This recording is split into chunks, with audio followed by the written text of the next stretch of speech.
Welcome back to the Grind, Sleep, Repeat podcast. On today's episode, we're going to talk about how we can do cardio while also maintaining muscle mass. Yeah, I think a lot of times this time of year, people are looking to lose body fats or just in general, any time of year. If you're looking to have some body recomposition without losing your hard earned muscle, this is exactly how you're going to do it. So, we're going to give you a lot of tips that we use with our clients, both in person and online, tips that we use, and just mistakes that we've made over the course of the last 15, 20 years in the gym.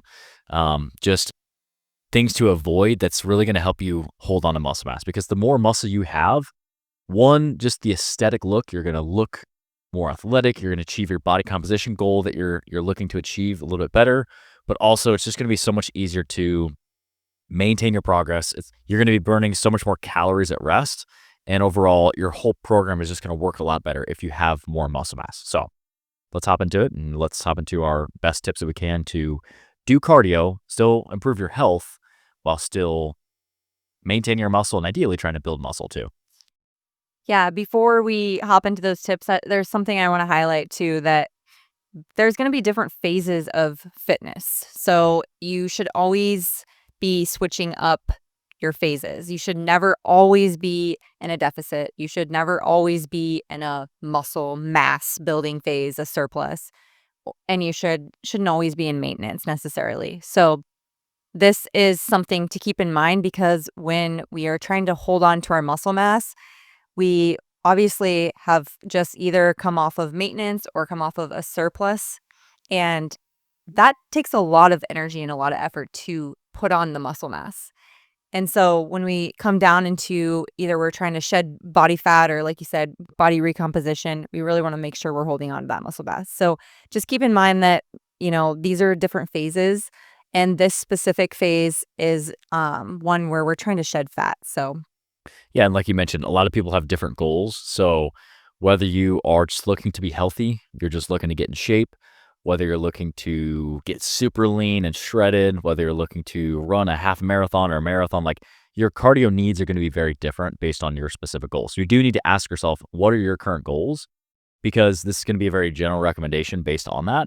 But just make sure that you're aware of what is your primary goal first. That way you're not just running around like a chicken with your head cut off and you're trying to chase 5 different goals at once and then you end up not reaching any of them. So right. at any part of any program, you need to have cardio. It's good for your health.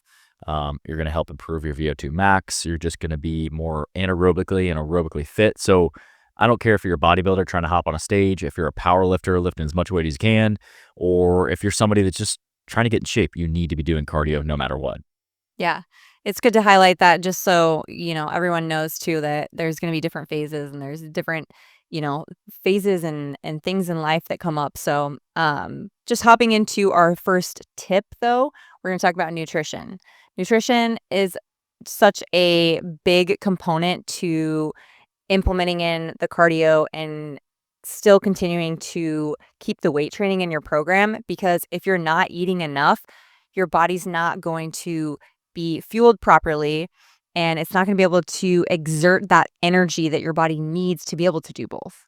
Yeah, I think that's the first place that people look at when they want to lose body fat. It's like cardio and diet.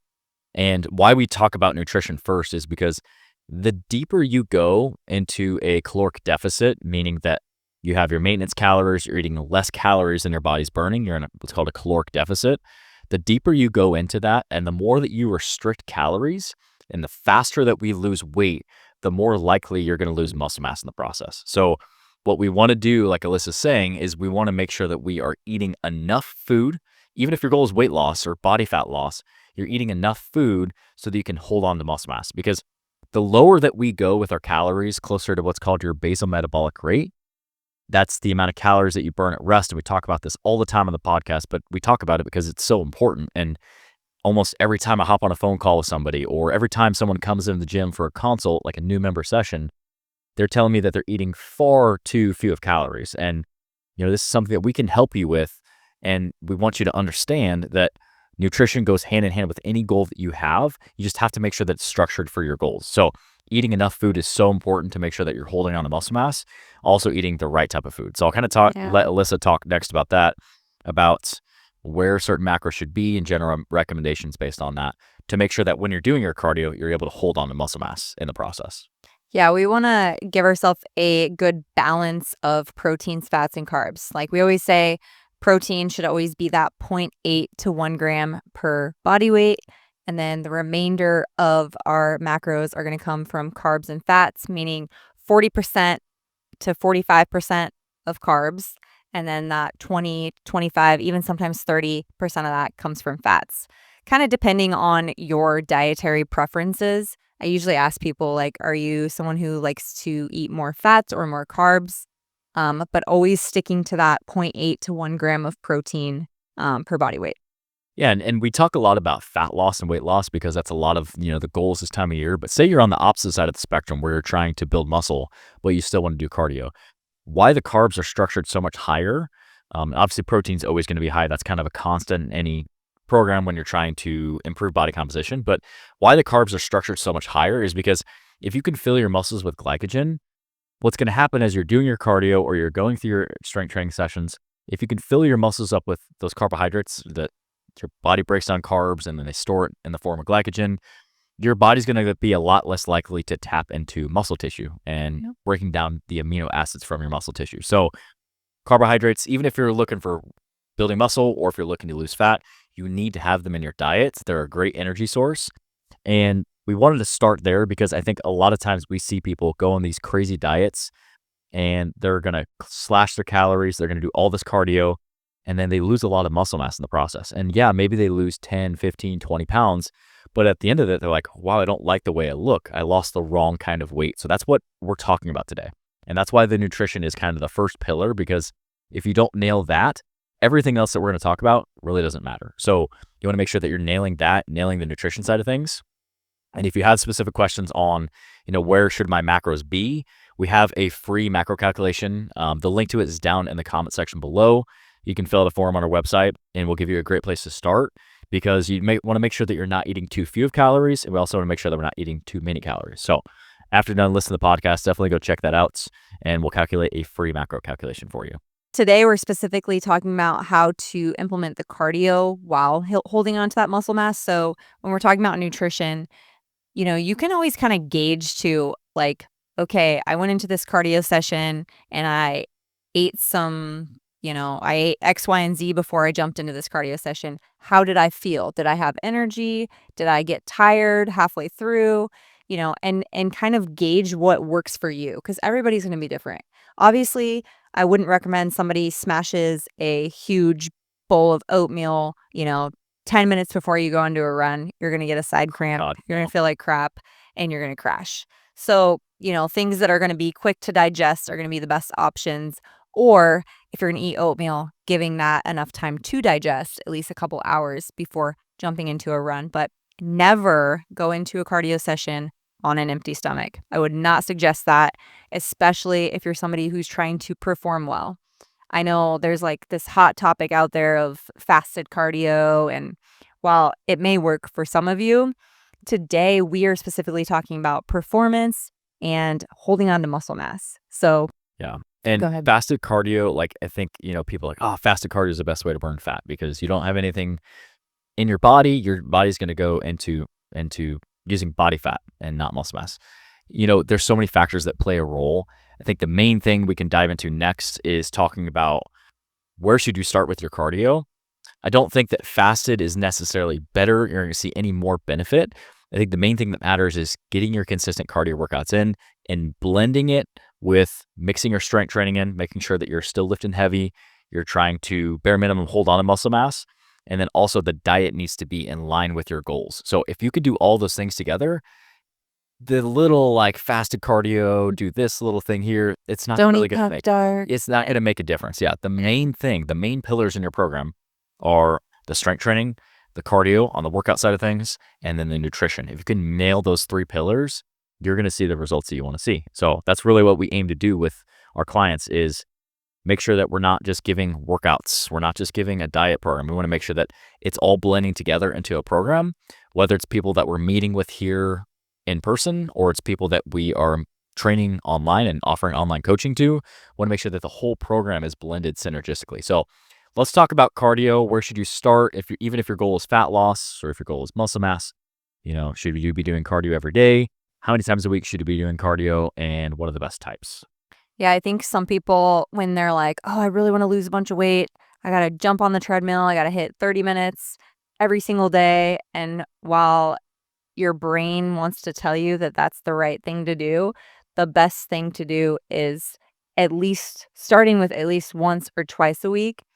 And the rest of the cardio that we're doing is going to be like more of a slow, steady state pace where we're either walking or, even if it's just a biking, keeping that heart rate down. But those other 2 days can be more of a longer distance, steady state cardio, while the other day can be a more high intensity hit. Doesn't have to be running, it can be, box jumps, it can be step ups, kettlebell swings, ball slams, row, bike, anything where you're really bringing that heart rate up and then able to bring that back down and then bring it back up again, repeating. Yeah, in an interval fashion. Yeah, and Yeah. why you want to do that is because you have two different energy systems. You have an anaerobic energy system, which is going to be more of your higher intensity cardio. So like Alyssa mentioned, things like intervals, or maybe you're doing like high rocks and you're doing really high intensity circuits, or you're preparing for a race and you're doing some intervals at the track. That's going to be your anaerobic side of things. Right. You want to do that one maximum of 2 times a week. It's something that is very taxing on the body and is going to burn through a ton of glycogen.